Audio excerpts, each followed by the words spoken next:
بسم اللہ الرحمن الرحیم فمن يعمل مثقال ذرة خيرا يره ومن يعمل مثقال ذرة شرا يره صدق الله مولانا العظيم ان الله وملائكته يصلون على النبي يا ايها الذين آمنوا صلوا علیہ وسلموا تسلیما الصلاة والسلام علیک یا رسول اللہ وعلى آلک واصحابک یا حبیب اللہ الصلاة والسلام علیک یا رسول اللہ وعلى آلک واصحابک یا حبیب اللہ۔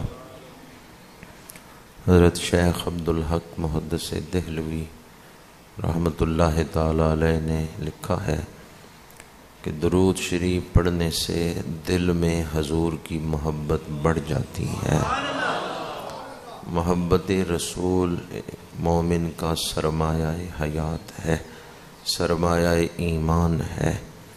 ایمان حضور کی محبت کا نام ہے، تو درود شریف پڑھنے سے ایمان کو جلا ملتی ہے، ایمان کو کمال ملتا ہے۔ درود شریف حضور کی زیارت کا آسان اور مجرب وظیفہ ہے، اور قیامت کے دن درود شریف پڑھنے والے سے حضور مصافحہ فرمائیں گے۔ جس سے حضور مصافحہ فرمائیں گے اسے آتش دوزخ نہیں جلائے گی۔ تو اس لیے درود شریف دنیا اور آخرت کی سعادتوں کا وسیلہ ہے۔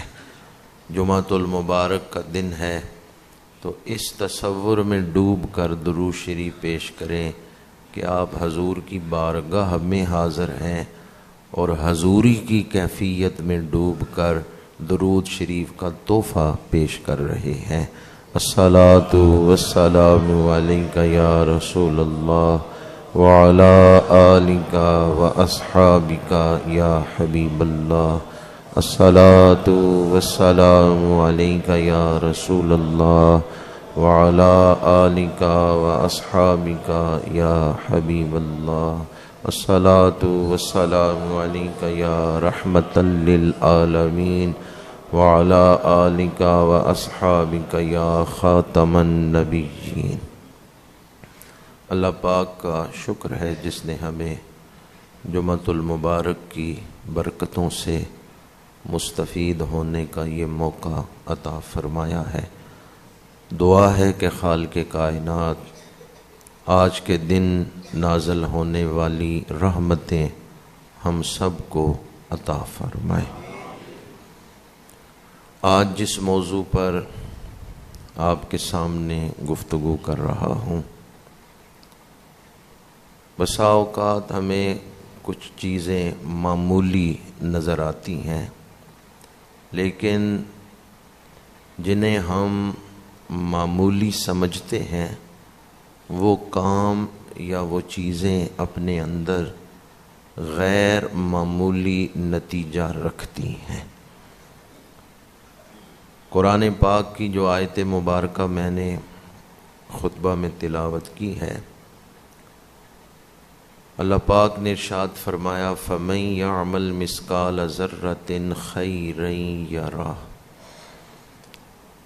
کہ جو عمل بھی چھوٹے سے چھوٹا عمل، نیکی، کوئی صالح عمل، نیک عمل بظاہر چھوٹا ہے، وہ کسی شخص نے کیا ہے تو اسے قیامت کے دن اپنی آنکھوں کے سامنے دیکھ لے گا، یارہ وہ اس کو دیکھ لے گا۔ وَمَن يَعْمَلْ مِثْقَالَ ذَرَّةٍ شَرًّا يَرَهُ، اور اگر کوئی چھوٹی سی برائی کی ہے تو اسے بھی وہ اپنی آنکھوں کے سامنے دیکھ لے گا، اس کا نتیجہ دیکھ لے گا۔ تو یہ مقام قرآن مجید کا بتا رہا ہے کہ کسی نیکی کو معمولی نہ سمجھیں اور کسی گناہ کو معمولی نہ سمجھیں۔ یہ نہ کہیں کہ خیر ہے، کوئی بات نہیں۔ یہ جو رویہ ہے کہ ہم کسی گناہ کو چھوٹا سمجھتے ہوئے کہتے ہیں خیر ہے، کوئی بات نہیں،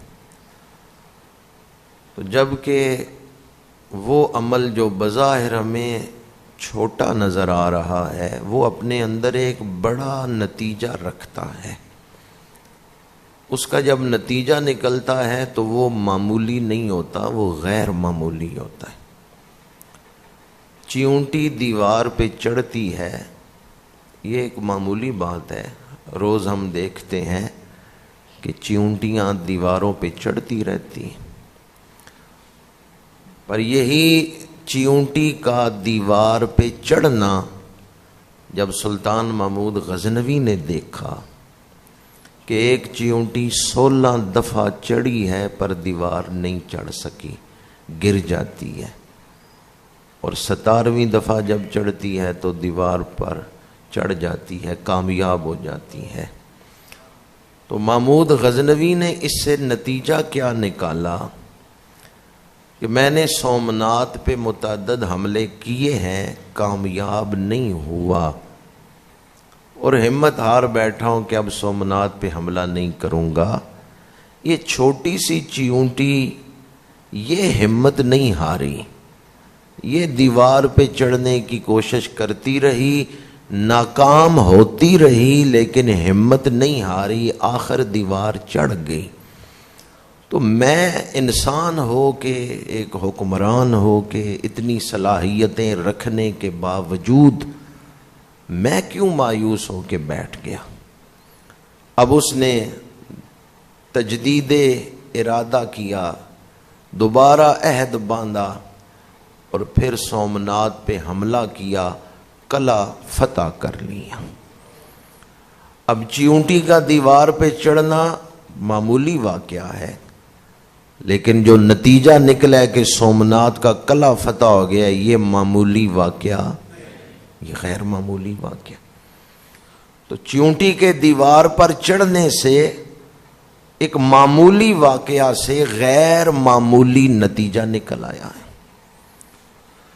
اگر ہم اپنی زندگی پر غور کریں کہ کون سی چیزیں ہیں جنہیں ہم معمولی سمجھتے ہیں لیکن ان کے نتائج ہم بھگت رہے ہیں اور ان کی وجہ سے ہم پریشانیوں میں مبتلا ہیں، تو عین ممکن ہے کہ وہ چیزیں جنہیں ہم معمولی سمجھتے ہیں اگر ہم انہیں چھوڑ دیں تو ان کے برے نتائج سے بچ سکتے ہیں. یا وہ نیک اعمال جنہیں ہم معمولی سمجھ کے نہیں اپناتے، اگر ہم انہیں اپنا لیں تو ان کے بڑے مفید اعلیٰ نتائج نکل سکتے ہیں.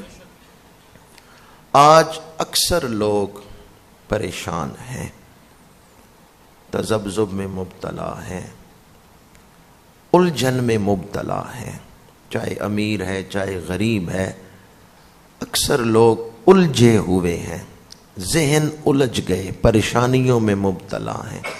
اکثر لوگ، سب کی بات نہیں میں کر رہا، ایسے لوگ بھی ہیں جن کا تعارف قرآن یہ کرواتا ہے، یا ایتھا النفس المطمئنہ، اے اطمینان والے شخص. تو دنیا میں اطمینان والے لوگ بھی ہیں، لیکن اکثریت آج ایسے نظر آتی ہے کہ پریشان ہیں. ایک ہے پریشانی کے اصل اسباب، ایک ہے زندگی کا ایسا انداز جس میں چھوٹی پریشانی بھی ہمیں بڑی پریشانی بن کے گھیر لیتی ہے یا دبا لیتی ہے.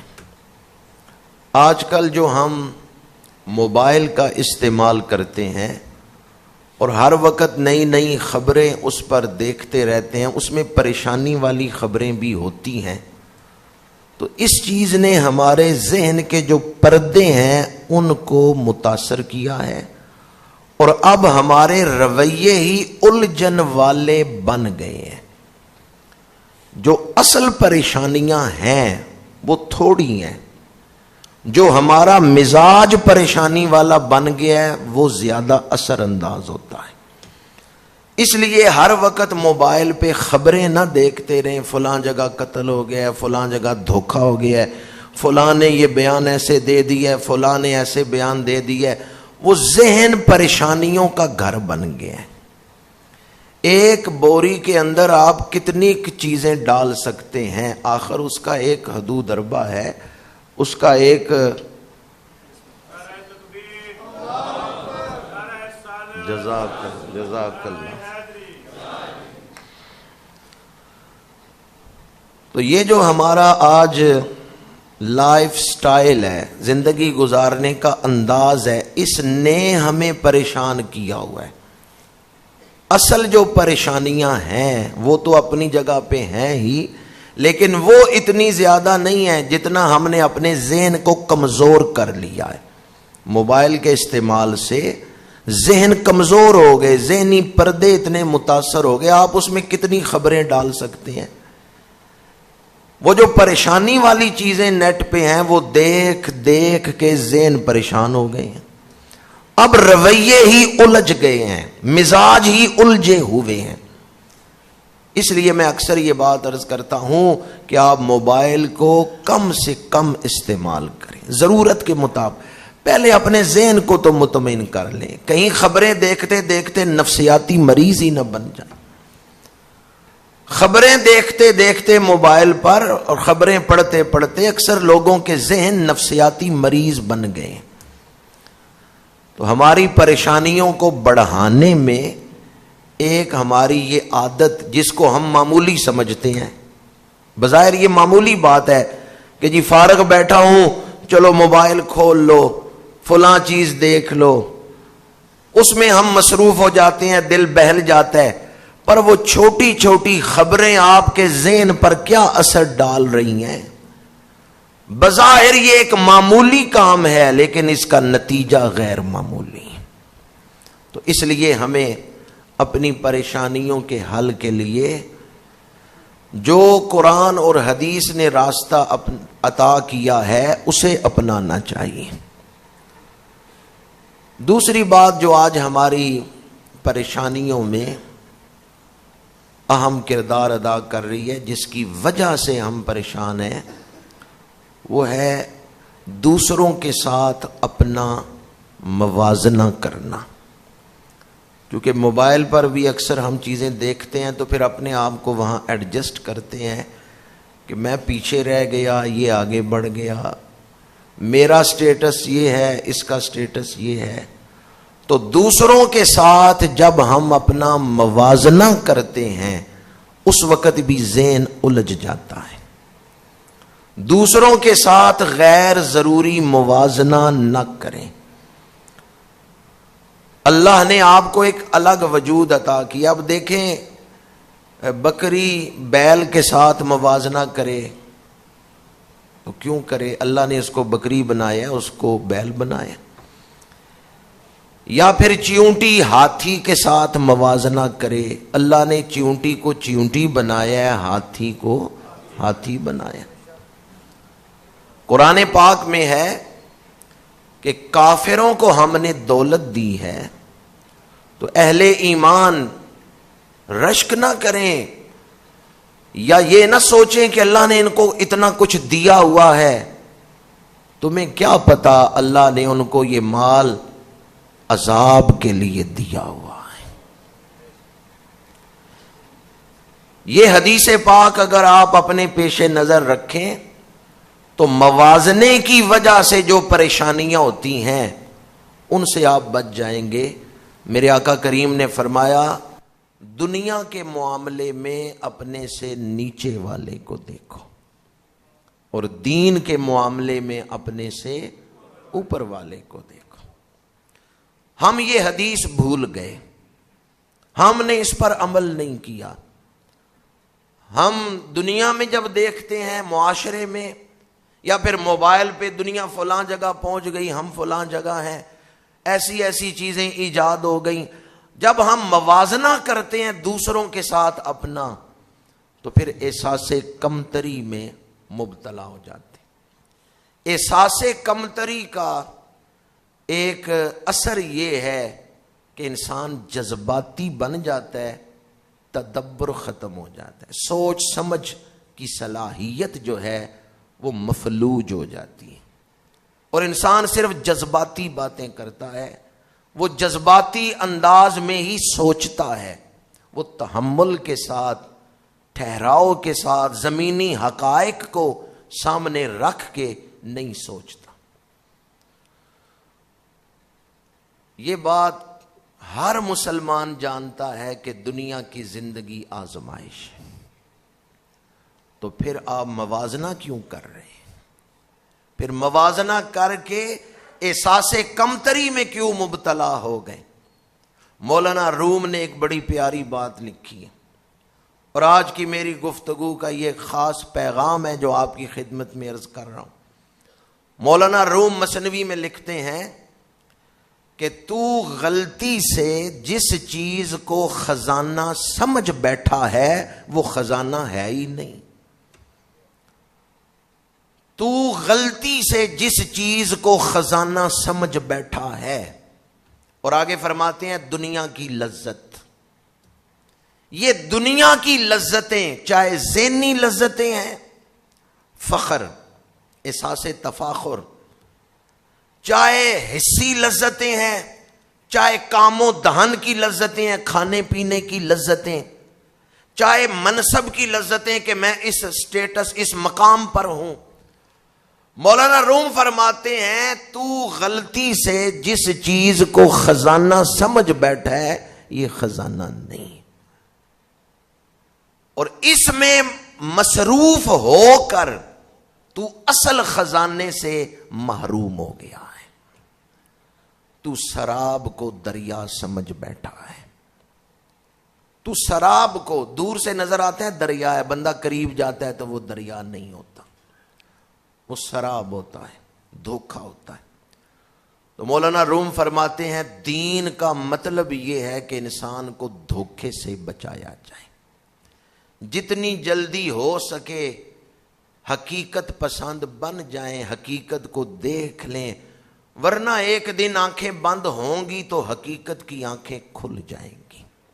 اس دن پتہ چل جائے گا کہ ہر مادی چیز وہ ایک دھوکہ تھا، ایمان اور نیک اعمال یہ اصل خزانہ ہے۔ خزانہ کیا ہے؟ ایمان اور نیک اعمال۔ والعصر ان الانسان لفی خسر الا الذین آمنوا وعملوا الصالحات۔ اصل خزانہ جو ہے وہ ایمان اور نیک اعمال۔ مولانا روم فرماتے ہیں تو جس شے کو غلطی سے خزانہ سمجھ بیٹھا ہے وہ خزانہ ہے ہی نہیں۔ حضرت ابراہیم بن ادہم رضی اللہ تعالی عنہ بادشاہ وقت ہیں، لیکن ایک واقعہ پیش آیا، آپ نے تخت چھوڑ دیا اور فقیری اپنا لی۔ تو دریا کے کنارے بیٹھے تھے، گدڑی سی رہے تھے، تو پرانے دور کا کوئی وزیر وہاں سے گزرا جو آپ کے دور میں وزیر تھا، اس نے کہا یہ دیکھو ایک بیوقوف شخص بیٹھا ہوا ہے جس نے بادشاہی چھوڑ کے فقیری اپنائی۔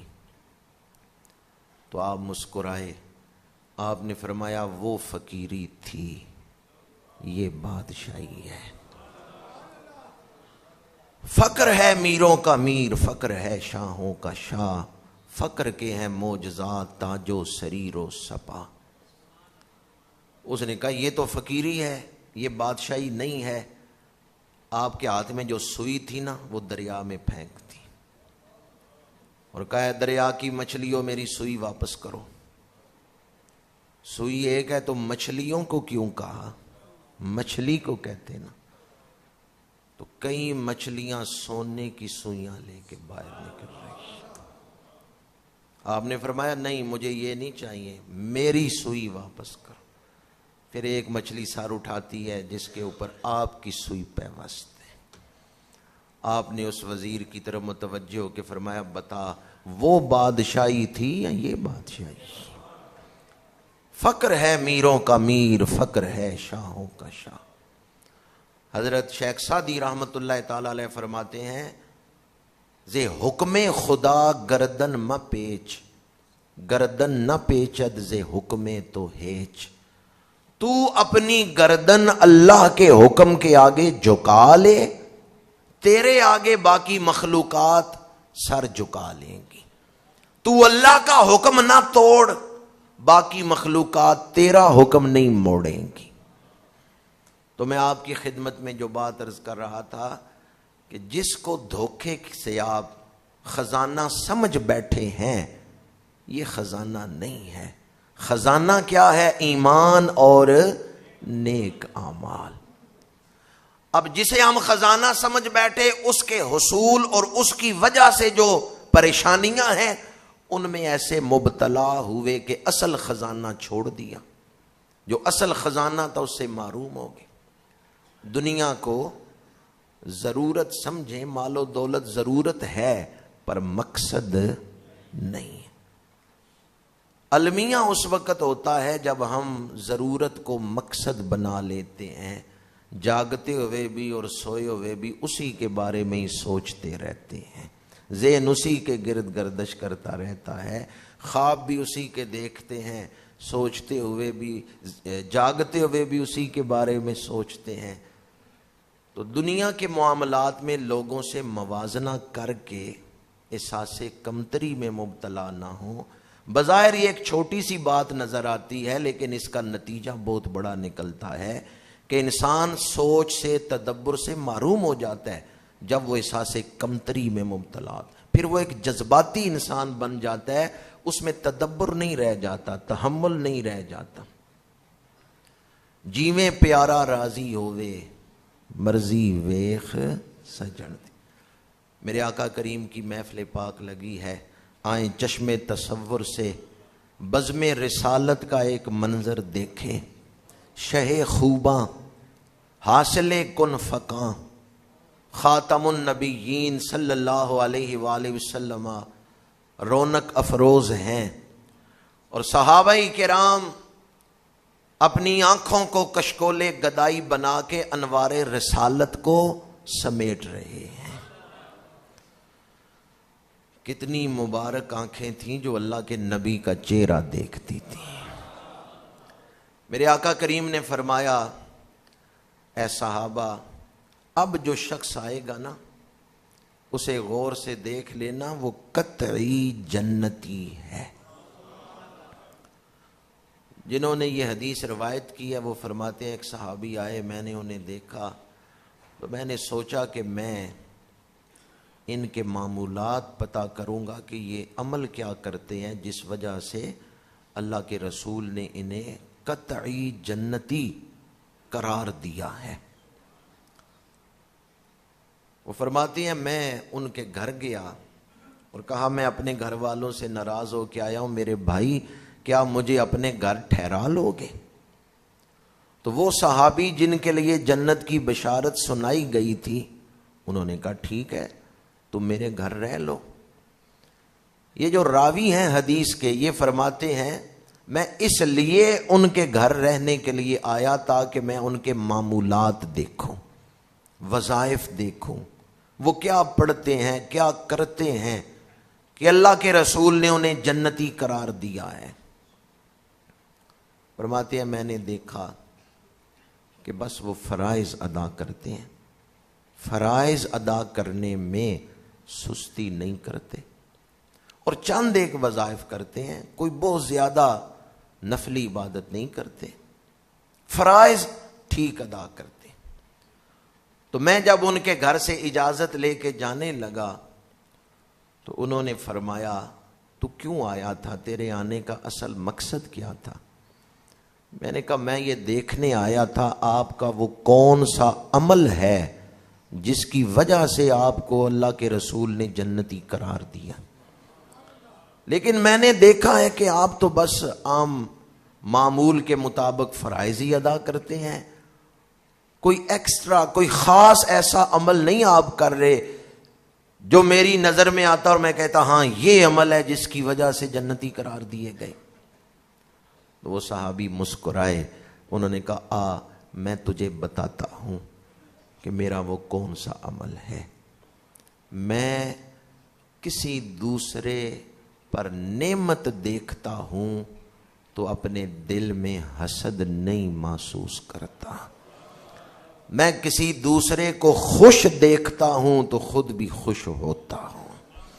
میں کسی دوسرے پر نعمت دیکھتا ہوں تو میں یہ نہیں کہتا اس کو یہ نعمت مل گئی اور میں محروم رہ گیا. نہیں، میں دعا دیتا ہوں یا اللہ یہ نعمت اس کے پاس قائم رکھنا، یا اللہ اس کو اور نعمتیں عطا فرما. میرے دل میں کسی دوسرے کے لیے منفی جذبات نہیں، میرے اندر کسی دوسرے کے لیے منفی رویے نہیں ہیں. میں ہمیشہ دوسروں کے لیے مثبتی سوچتا ہوں. تو جس کے دل میں یہ کینہ نہیں ہے، یہ بدلہ انتقام، یہ جذبے نہیں ہیں، دل ستھرا ہے، دل صاف ہے، دوسروں کے لیے دل صاف ہے، تو اللہ تعالیٰ اس دل پہ نظر کرم فرماتا ہے، اسے اپنے قرب کے لیے چن لیتا ہے. ویسے کیا خیال ہے جو چیز اللہ نے آپ کے مقدر میں لکھی ہے، کوئی اللہ کے سامنے زور آزمائی کر کے اللہ سے آپ کو دینے کے بجائے اپنے لیے چھین سکتا ہے؟ سمجھیے میں نے کیا سوال کی. اللہ نے جو چیز آپ کے مقدر میں لکھ دی ہے کوئی دوسرا چھین سکتا ہے؟ نہیں. اس لیے اللہ کی تقسیم پر راضی رہیں. دو باتیں میں نے آپ کے سامنے عرض کی ہیں جو بالعموم پریشانی کا باعث بنتی ہیں اور بظاہر ہمیں معمولی نظر آتی ہیں لیکن ان کے نتیجے غیر معمولی ہیں. ایک تو موبائل کا بیجا استعمال، رطب و یابس ہر طرح کی خبریں سن سن کے ذہن معوف ہو چکے ہیں، اور دوسری چیز لوگوں کے ساتھ اپنا موازنہ کرنا. اکثر ہم کہتے ہیں بھی آپ نے اپنی قبر میں جانا ہے، اس نے اپنی قبر میں جانا ہے. آپ اپنی قبر کی تیاری کریں. مولا علی شیر خدا فرماتے ہیں وہ آدمی بڑا خوش نصیب ہے جسے ضرورت کے مطابق رزق مل رہا ہے اور اس کا دھیان اپنی آخرت سنوارنے کے بارے میں ہے. وہ بڑا خوش نصیب ہے جسے ضرورت کے مطابق رزق مل رہا ہے اور اس کی فکر آخرت کے لیے ہے، وہ آخرت سنوارنے کے لیے محنت کر رہا ہے. تیسری چیز جسے ہم بظاہر معمولی سمجھتے ہیں لیکن وہ ہمارے رزق پر بڑی اثر انداز ہوتی ہے. ایک سائل اپنے مرشد کے پاس، استادوں کے پاس گیا اور یہ شکایت کی کہ میرے رزق میں برکت نہیں ہے، کماتا بہت ہوں پر بچتا کچھ نہیں ہے، سمجھ نہیں آتی، پہلے حالات بڑے ٹھیک تھے اب پریشانیاں ہی نہیں ختم ہو رہی،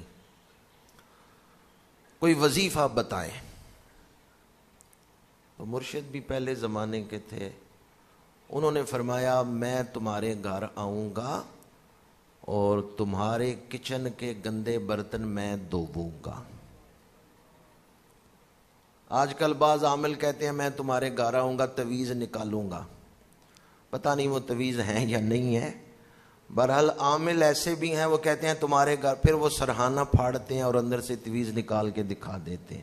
حقیقت کیا ہے یہ اللہ بہتر جانتا ہے، لیکن پہلے بزرگوں کا طریقہ کیا تھا، وہ اس طرح تویز نہیں نکالتے تھے. انہوں نے کہا میں تمہارے گھر جاؤں گا اور تمہارے کچن کے گندے برتن تمہارے گھر والے نہیں دھوئیں گے، میں دھوؤں گا. بتا کے نہیں آئے کہ فلاں دن آؤں گا، اور آ کے کہا بھی آج تمہارے کچن کے گندے برتن پیر صاحب دھوئیں گے. وہ آئے کچن میں، دیکھا کسی برتن میں سالن پڑا ہوا ہے، کسی میں دودھ آدھا پڑا ہوا ہے اور آدھا پیا آدھا پڑا ہوا ہے اور دھونے والے برتنوں میں رکھ دیا ہے. انہوں نے اپنے مرید کو بلایا، انہوں نے کہا اب یہ برتن جب دھوئے جائیں گے تو رزق کہاں جائے گا؟ نالی میں. جس گھر میں رزق کی عزت نہیں نا، اس گھر میں رزق کے دروازے بند ہوتے ہیں. حدیث پاک ہے، میرے آقا کریم نے فرمایا، امام غزالی نے احیاء علوم الدین میں اس کو نقل کیا ہے کہ روٹی کی تعظیم کرو، روٹی کی تعظیم کرو۔ آج میرج حالوں میں آپ جا کے دیکھیں کتنا رزق نالیوں میں بہایا جاتا۔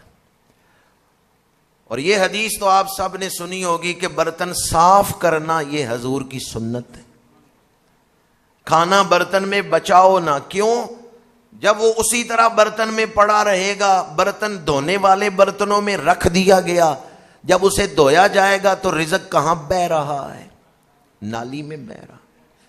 جس گھر میں رزق کی عزت نہیں کی جاتی وہاں رزق کے دروازے بند کیے جاتے۔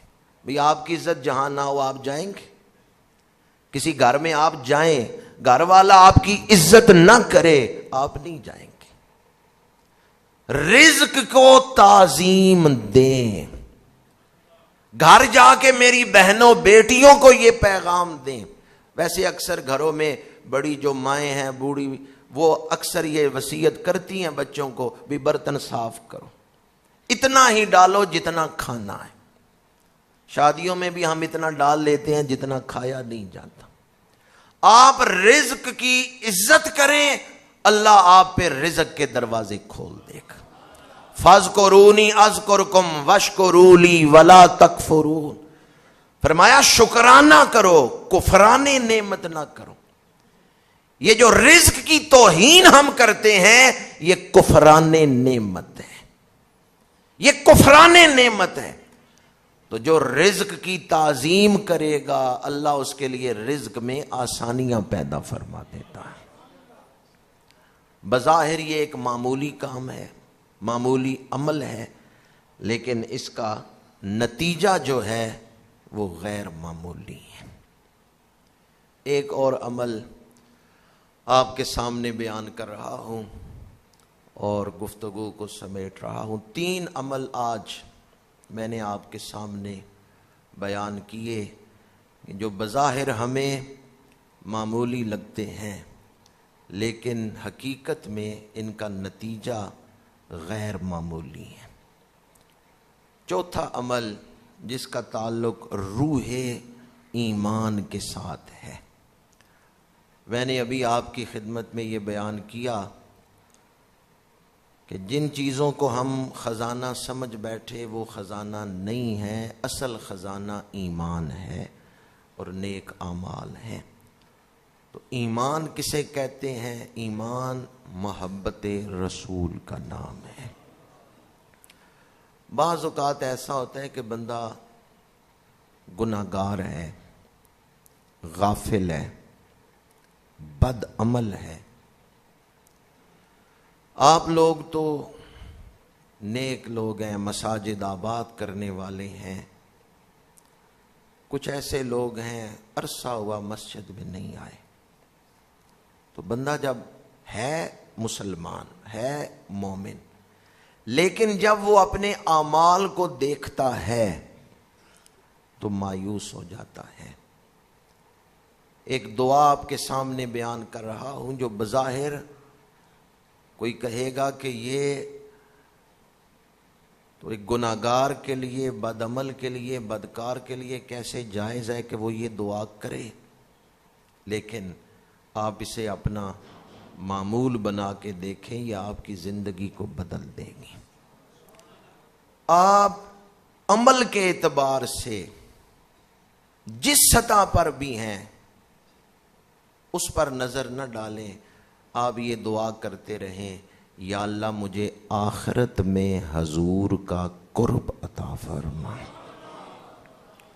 یا اللہ مجھے آخرت میں حضور کے قریب رکھنا۔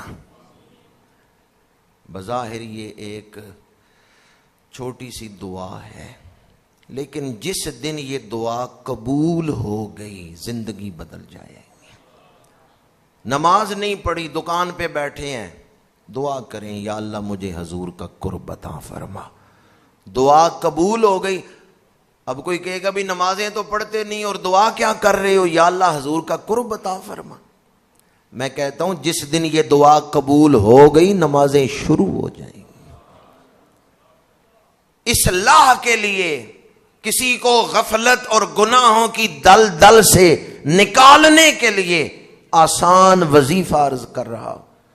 آپ جتنے بھی گناہوں میں ڈوبے ہوئے ہیں، جب حضور کو پکارے نا، اپنے آپ کو نہ دیکھیں، حضور کو دیکھیں۔ سمجھ رہے ہیں میں کیا کہہ رہا ہوں؟ جب حضور کو پکارے، اپنے آپ کو نہ دیکھیں، حضور کو دیکھیں۔ ہمارا دامن خالی ہے، حضور کا دامن بھرا ہوا ہے۔ ہمارا دامن خالی ہے اور رسول اللہ کا دامن اللہ کے خزانوں سے بھرا ہوا ہے۔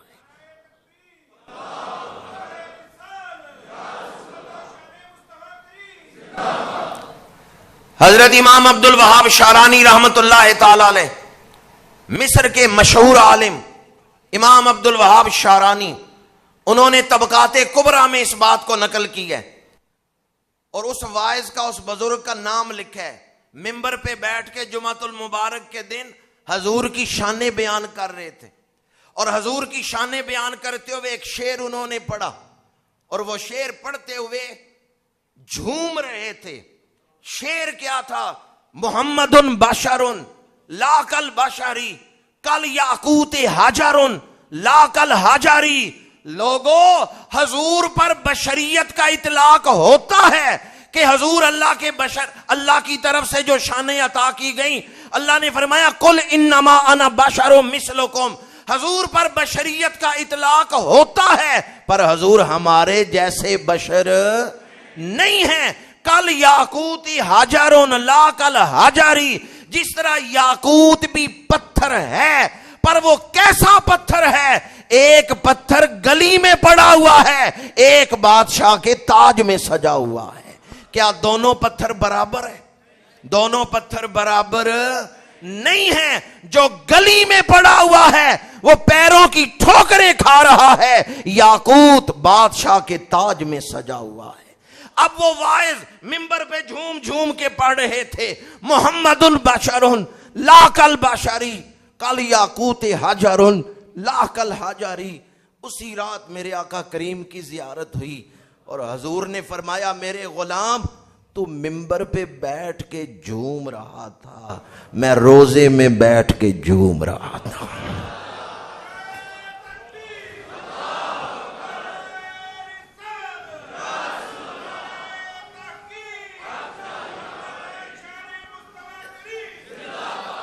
تسلیم کے طیبہ ہے بہت دور نظر سے، سرکار ہے نزدیک مگر جانو جگر سے۔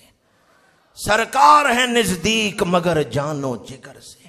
امام عبد الوہاب شارانی فرماتے ہیں، اللہ کے محبوب نے اس واعظ کو اپنا دیدار کروایا اور فرمایا تو منبر پہ بیٹھ کے میری شان بیان کرتے ہوئے جھوم رہا تھا، میں تیرے وہ اشعار سن کے اپنے گنبد میں بیٹھا جھوم رہا تھا۔ اور پھر فرمایا تو میری شان بیان کر رہا تھا، میں تیرے لیے اللہ سے بخشش مانگ رہا تھا، اور جو تجھے سن رہے تھے میں ان کے لیے بھی اللہ سے بخشش مانگ رہا تھا۔ اور فرمایا تجھے بشارت ہو، میں قیامت کے دن تیری بھی شفاعت کروں گا، اور اس وقت جو میری شان سن رہے تھے میں ان کی بھی شفاعت کروں گا۔ حضور کا ذکر یہ معمولی چیز نہیں، یہ بہت بڑی دولت ہے۔ حضور کا ذکر یہ بہت بڑا خزانہ ہے۔ بعض لوگ معمولی سمجھتے ہیں اور دنیا کی چیزوں کو اہمیت دیتے ہیں، درود شریف کو چھوڑ دیا، اس سے دور ہو گئے۔ میرے آقا کریم صلی اللہ علیہ وآلہ وسلم نے فرمایا تو خوش ہو کے میرا ذکر کر رہا تھا، میں خوش ہو کے سن رہا تھا۔ تو منبر پہ جھوم رہا تھا، میں روزے میں جھوم رہا تھا۔ اور پھر فرمایا جو تیرا بیان سن رہے تھے میں ان کی بھی شفاعت کروں گا۔ امام عبد الوہاب شارانی رحمت اللہ تعالی علیہ نے لکھا ہے، اگر امت کو پتہ چل جائے نا کہ حضور ہمارے ساتھ کتنی محبت کرتے ہیں، تو یہ سارے کام چھوڑ کے بس حضور پہ درود ہی پڑھتے رہے۔ یہ سارے کام چھوڑ کے حضور پہ درود ہی پڑھتے رہے۔ اگر کبھی ماں باپ کی محبت یاد آئے نا کہ ماں اتنی محبت کرتی تھی، باپ اتنی محبت کرتا تھا، اب نہیں ہے، تو گنبد خضرا کی طرف تصور کر لیں، بھول جائیں گے کہ ماں باپ کتنا پیار کرتے تھے۔ جب اللہ کے رسول کا پیار دیکھیں گے نا کہ حضور اپنی امت کے ساتھ کتنا پیار کرتے ہیں، حشر کے ہجوم میں ایک گناہگار کو پکڑ کے جنت میں لے جانے والی ہستی کو محمد الرسول اللہ کہتے ہیں۔ بندہ گناہگار ہے پر جنت میں جائے گا، کیوں؟ حضور نے جو عرض کیا یا اللہ اسے بخش دے، جنت عطا فرما۔ اب اللہ اس کے گناہگار کی گناہگاری کو نہیں دیکھے گا، یار کی یاری کو دیکھے گا کہ دعا کس نے کی، ہاتھ کس نے اٹھائے۔ مجمع الزوائد میں یہ حدیث پاک ہے، میرے آقا کریم صلی اللہ علیہ وآلہ وسلم نے فرمایا، صحابہ حاضر خدمت تھے، فرمایا اللہ تعالیٰ نے میری امت میں سے 1,00,000 کو بغیر حساب کے جنت عطا فرما دی۔ حساب نہیں ہوگا بغیر حساب کے۔ صدیق اکبر حاضر تھے، عرض کرتے ہیں یا رسول اللہ صلی اللہ علیہ وسلم آپ اس میں کرم فرمائیں، اضافہ فرمائیں، یہ تعداد تھوڑی ہے یا رسول اللہ اس میں اضافہ فرمائیں۔ میرے آقا کریم نے یوں لپ بھری ہے، یوں ہتھیلی بھری ہے، فرمایا اللہ نے اتنے اور بغیر حساب کے بخش دیے ہیں۔ صدیق اکبر دوبارہ عرض کرتے ہیں یا رسول اللہ اس تعداد میں اضافہ فرمائیں۔ حضور نے دوبارہ لپ بھری، ہتھیلی بھری، فرمایا اللہ نے اتنے اور بغیر حساب کے بخش دیے ہیں۔ جب تیسری دفعہ حضرت صدیق اکبر نے عرض کیا نا یا رسول اللہ یہ جو بغیر حساب بخشے جا رہے ہیں اور غلاموں پہ بھی نظر فرمائیں، اس تعداد میں اضافہ فرما دیں، تو فاروق اعظم نے عرض کیا ابو بکر بس کریں، اب نہ کہیں، آپ کو کیا پتا حضور کی ایک لپ کتنی بڑی ہے۔ میرے آقا کریم نے مسکرا کے حضرت فاروق اعظم کی طرف دیکھا، فرمایا عمر ٹھیک کہہ رہے ہیں، ایک لپ کتنی بڑی ہے۔ حدیث معراج میں اکثر میں آپ کے سامنے ذکر کرتا ہوں، معراج کی رات حضور نے 2 ہتھیلیاں ہی بلند کی، دائیں ہاتھ میں امت کی نیکیاں، بائیں ہاتھ میں امت کے گناہ۔ تو وہ جو حضور کی روحانی طاقت ہے نا، یہ تو دل سے خیال ہی نکال دیں کہ کوئی حضور کی روحانی طاقت کا اندازہ کر سکتا ہے۔ اللہم صلی علی سیدنا۔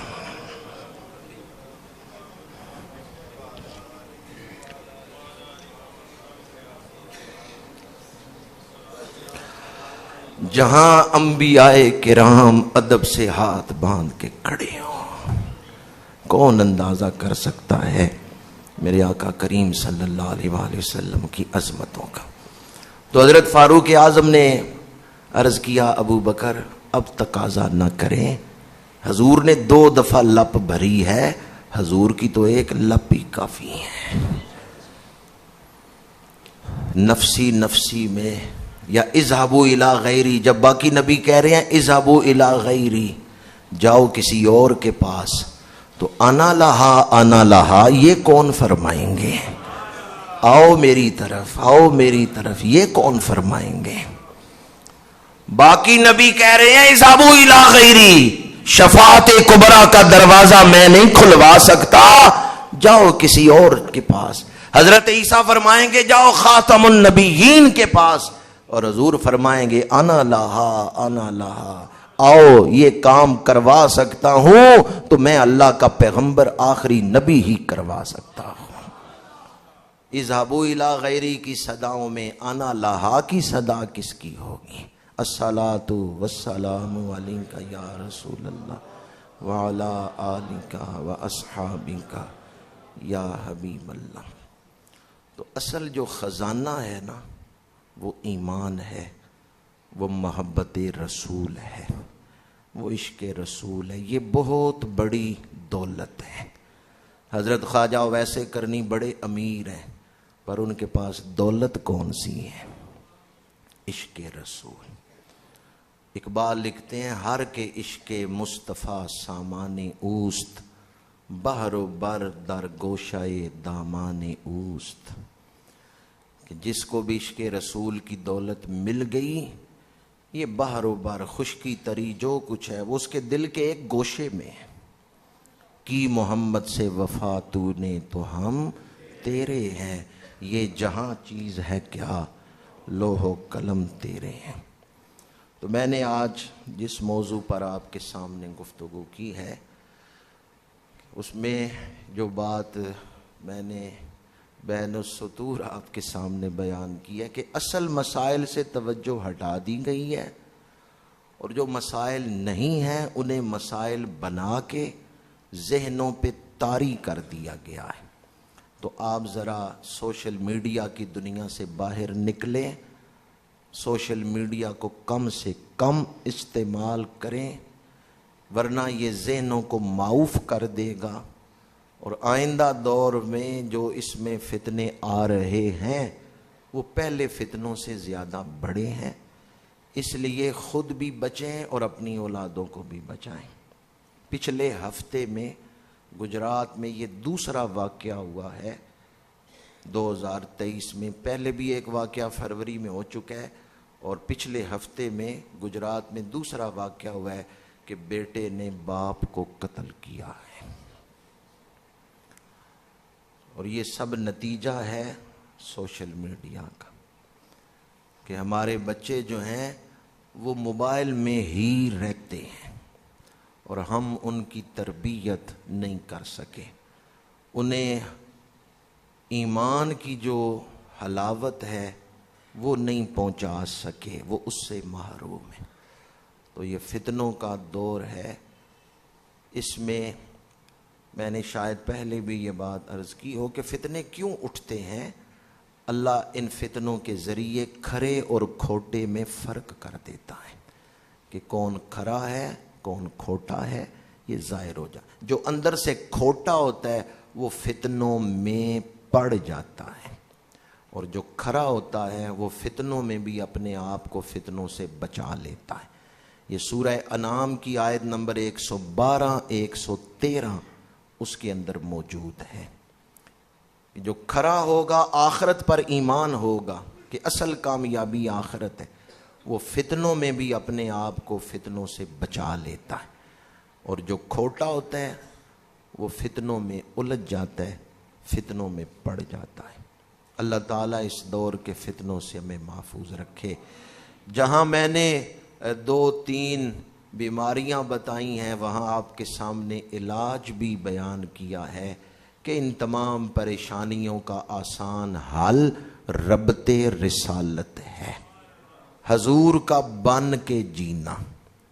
جب آپ حضور کے بن گئے پھر لج سائیوں کو ہے کہ میرا غلام کس حال میں ہے، پھر سائیوں کو لج ہے، حضور کا بن کے جیئیں۔ جسے حضور کا بن کے جینا آ گیا اسی کے بارے میں مرشد فرماتے ہیں، مجھ کو پیر کامل نے بات یہ بتائی ہے، جو نبی کا ہو جائے اس